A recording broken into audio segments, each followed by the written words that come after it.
Dalam nama Bapa dan Putra dan Roh Kudus. Amin.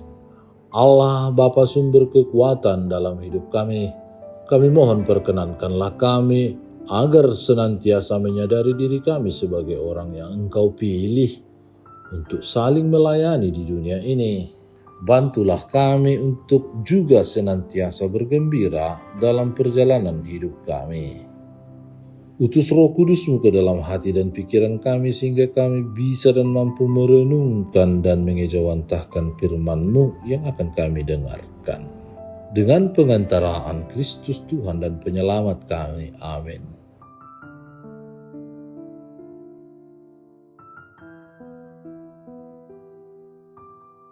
Tuhan bersamamu dan bersama rohmu.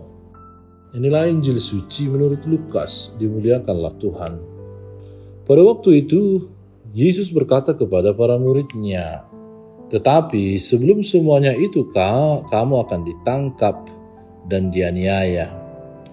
Kamu akan diserahkan ke rumah-rumah ibadat dan penjara-penjara, dan kamu akan dihadapkan kepada raja-raja dan penguasa-penguasa oleh karena namaku. Hal itu akan menjadi kesempatan bagimu untuk bersaksi.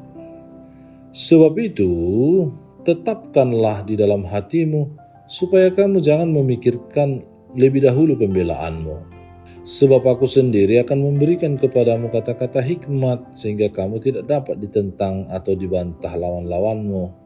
Dan kamu akan diserahkan juga oleh orang tuamu, saudara-saudaramu, kaum keluargamu dan sahabat-sahabatmu, dan beberapa orang di antara kamu akan dibunuh. Dan kamu akan dibenci semua orang oleh karena namaku. Tetapi tidak sehelai pun dari rambut kepalamu akan hilang. Kalau kamu tetap bertahan, kamu akan memperoleh hidupmu." Demikianlah sabda Tuhan, terpujilah Kristus. Saudara dan saudari terkasih, menjelang masa Advent, bacaan-bacaan yang ditawarkan pada minggu ini bernuansa akhir zaman. Pada bacaan hari ini menyatakan bentuk panggilan sejati perihal mengikuti Yesus. Kita bisa merenungkan bahwa mengikuti Yesus bukanlah perkara mudah. Yesus dengan jelas menyatakan bahwa ketika mengikutinya tentu akan mengalami penganiayaan yang diterima sebagai bentuk pelayanan. Pada masa kini berbicara tentang penganiayaan bukanlah semata-mata dalam bentuk fisik. Penganiayaan bisa terjadi dalam bentuk fitnah ataupun tindakan bully serta berita hoaks yang saat ini sangat sering terjadi. Lantas, apakah mengikuti Yesus bisa dikatakan sebagai orang yang menikmati rasa kesakitan, merasakan penderitaan itu sendiri? Tentu tidak. Pernyataan Yesus bukan dimaksudkan pada hal tersebut sama sekali.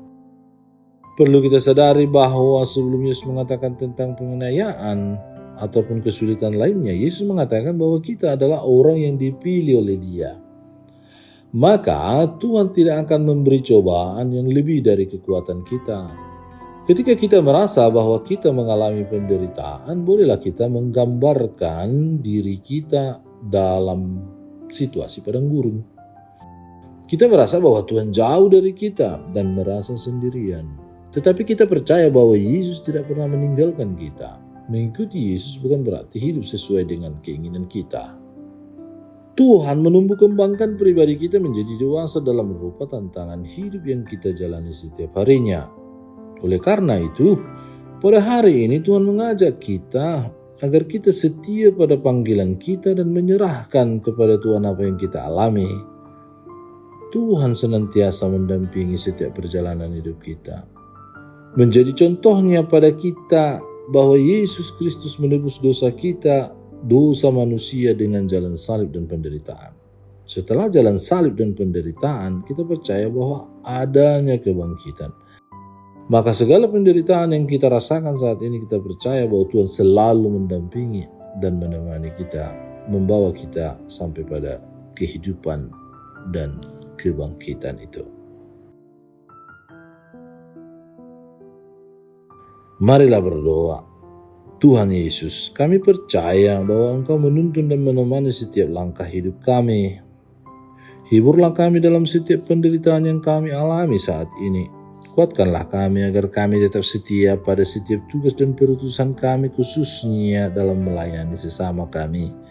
Sebab Engkaulah Tuhan dan pengantara kami, yang hidup dan berkuasa kini dan sepanjang segala masa. Amin.